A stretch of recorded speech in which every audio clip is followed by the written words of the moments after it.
Hello.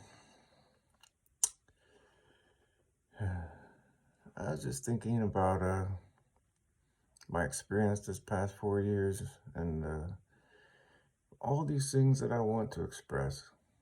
It always seems to come down to some type of proof. I don't know how to prove my situation. You can't prove it. There's no way to prove it. No way to prove that there is an entire other being, spiritual being that resides and lives inside of my physical body and my head. Uh, I've got, I think, 5 other videos on this phone where I tried to express it on days where I always keep thinking that I'm going to have to end my life to end this being's life because it takes all my time and my freedom. I close my eyes, there it is. If I don't listen to something, it's always chattering. It can get very loud. It's produced an amazing amount of different voices. But very, very much a living being inside of my physical body. The only person that there is that even comes close to describing these beings is Rudolf Steiner. I've said his name in all these videos and on my recorder that I'm leaving for my mother and my daughter. I'm trying to document everything, and I haven't even come close. Amazing how these years have gone by and I never documented anything about it. It would be impossible to try to do it now, so I always feel the need to leave some type of video and anything happens to me, because this being has the ability to torture me into a state of just ending my existence, because as I continue to say, it's not a suicide when you're killing something that's not you, and the only way to do that without a shaman is to eliminate your own life, and it's the last thing I want to do because it's not a raw deal. I'm not suffering. I have the freedom to go do things. I just don't really know what to do.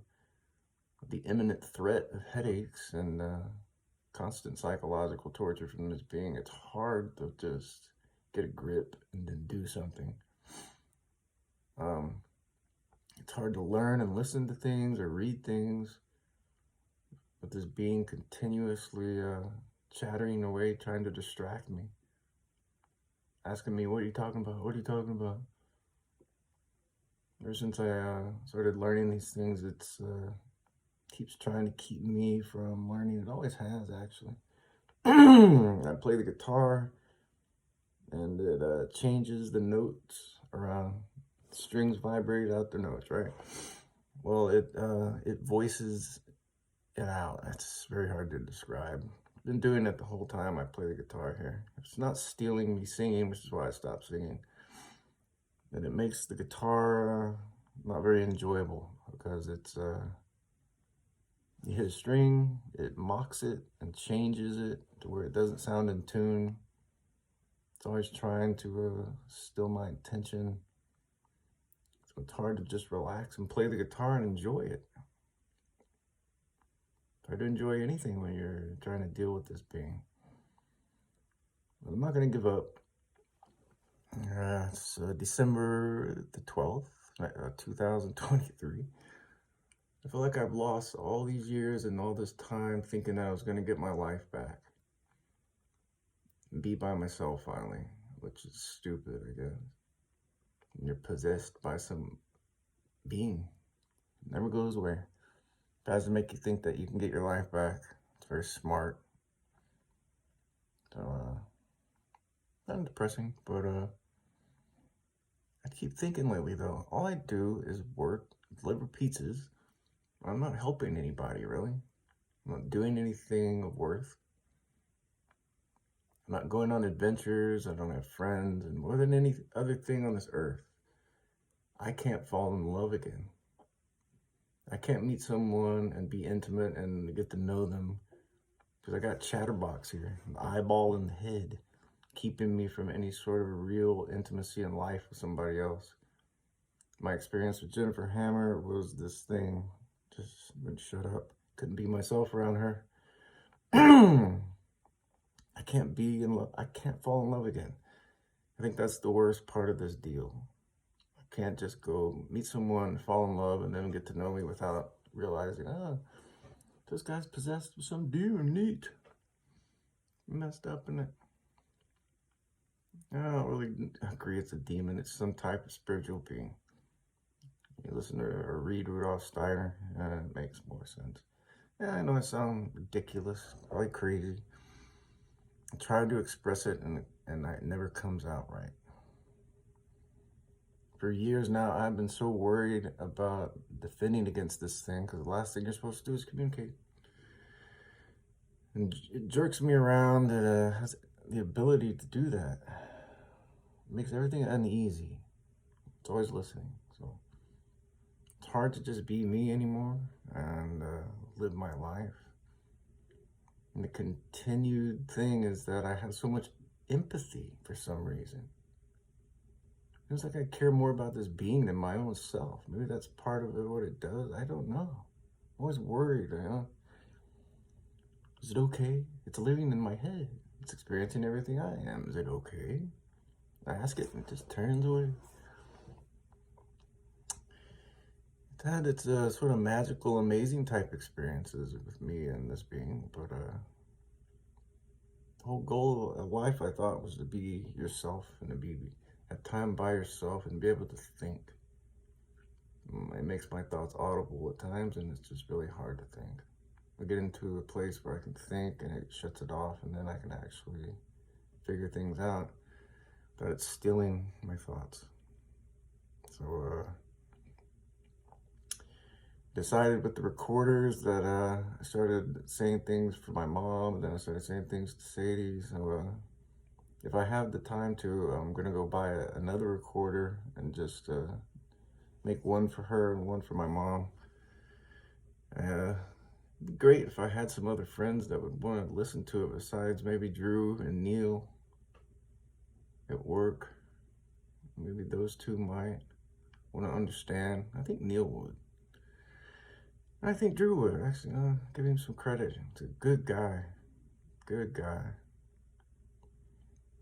But I just want to scream it all out, and I want people to understand and know that these spiritual beings, they enter your field. They come into your mind somehow, certain actions or certain things that you do, and they slowly just take you over. And it's been going on who knows how long. All the information, the study of these things just got pushed aside, so you have to seek it out. You know it exists. There's no movies about it. There's no bestsellers. There's just hardly anything you can find on the topic besides Rudolf Steiner, anthroposophical theosophy, and those types of things, which I try to study and I try to learn these things, and I can never articulate the things I learn. I send the information to my mom, and I just don't really think she really listens to it. She says that she doesn't understand it a little bit at first, and then she doesn't even listen. If I told her what was going on with me, I bet she'd listen. I bet she'd want to learn then, but I'm too much of a coward to tell her. Too much of a coward to tell anybody. I told Olivia, she went immediately to the Bible, and oh God. The Bible has all the most sacred information in the world in it about Christ consciousness and some other things, but it's just not what I needed. But at least she's one person that I expressed it to. But maybe Kathy at work, I tried to tell something to a long time ago. I forgot about her. Kathy's a really nice, good person too, and maybe she would want to understand, but I don't know. More than anything, I want my mother and my daughter, one day my granddaughter, to understand this experience in case anything happens to me, that they understand what happened to their son, their father, and their grandfather. And I would really love for Rhonda to understand and know too. I love her, and I'm so glad she let me live here, but I'm just, I can't seem to talk with her lately either. I hope she's okay in the long run, but I don't know. I want to express this, and as soon as I do, it's like if you have a conditioned mind and you're locked into this sort of cognitive dissonance about life, when somebody tells you these types of things, you're just going to say, okay, well, he's lost his mind, he's got a mental disorder. Just a schizophrenic, man, just hear the voices, he's messed up. Drugs got him. Too many drugs got me. This is not true. That'd be a simple solution to understanding something like this. Is just say, okay, well, this guy did too many drugs, too many psychedelics, and they just hallucinates these things, and it's not real. True. This being can make my arm fly up in the air if it wants to. Give me a headache in a heartbeat second. And seems to be able to feel it moving all around my face, on my body. Loves to move around my face and my neck. I drive around this car and able to drive a car while this thing's yapping at me, creating these sounds and moving my physical body and doing all these things for the entire time I've been here. That's the truth. I don't know how I've done it, but I did it. But those videos on that other phone, that was one of the worst nights. All of these nights, ones in California where I was on the floor, and the worst pain that this thing caused me while it was making its way more and more into my physical, torturing me, keeping me up every night. And I survived all that. Survived schizophrenia. The only voice now is its. And always just, I swear it wants to hang out. It likes me. Actually, it hates me. Drives me great. But you know what's cool about this being? I think when it comes down to the basic survival of existing here on this earth, that even it realizes that how hard it is in this world. And it has me to feed off of. I give it shelter. I give it a temple. I give it a room. I give it likes to mess around at work. It makes the water sounds. It talks through the water. I know it sounds completely crazy, but it does. It can make water. It can make it can do anything. If it vibrates, it's one of the elements. It can do those things. I'm at the sink at work. It has all kinds of fun. But I don't know. I guess you adapt and you do whatever you can to just survive in this life. As much as it takes my freedom away, it's just trying to survive, I guess.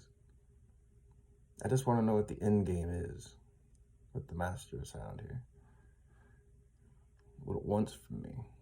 It keeps trying to get me to vibrate the words release control to it, which it seems to be doing this past couple weeks.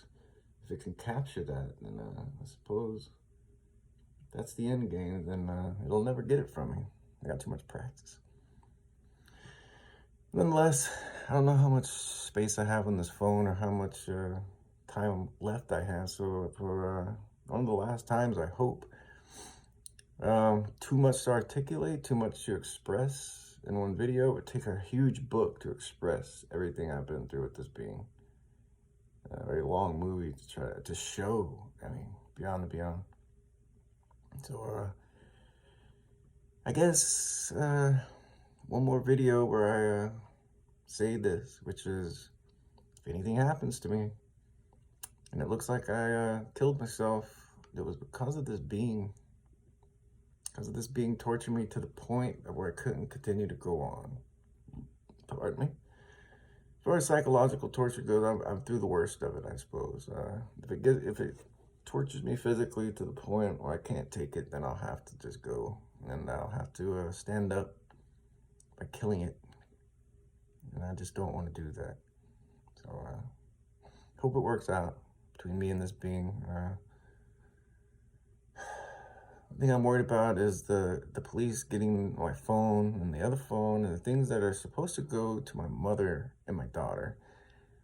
And them getting a hold of these things and my mom and my daughter not getting these videos. That pisses me off. So if there's any justice to anything, my mother will see these videos, my daughter will see these videos. Maybe Rhonda, if she wants to. I'd love for my sister to get to know what happened because I really think that she would dig in and try to understand it maybe and be able to help my mom understand it, just in my opinion. But I'm doing okay. Considering possessed by some being and have been for over 4 years, I'm doing pretty good. I just have to break the pattern. I have to do something different. If I can't figure out something different to do to change my reality, then I'm going to die of boredom. I've gotten used to this being, believe it or not. It takes away all the joy in life. That's the truth. But I don't hate it. I don't judge it anymore, and I don't fear it. Those are my rules. All right. Everything happens to me. I think I've documented enough. I hope I have the time to express on the recorder when I think of certain things so that can be understood by the two people that I love the most, which is my mother and my daughter. I love Rhonda and I love Mickey. I miss my dad. Love the guys at work. But I miss being able to fall in love. That's the thing that's taken away the most. So, all right. I'm out of here. By the way, we're eternal beings. If anybody loves me and wants to see me again, you'll see me again in the next life. The eternal place we all go. See you then.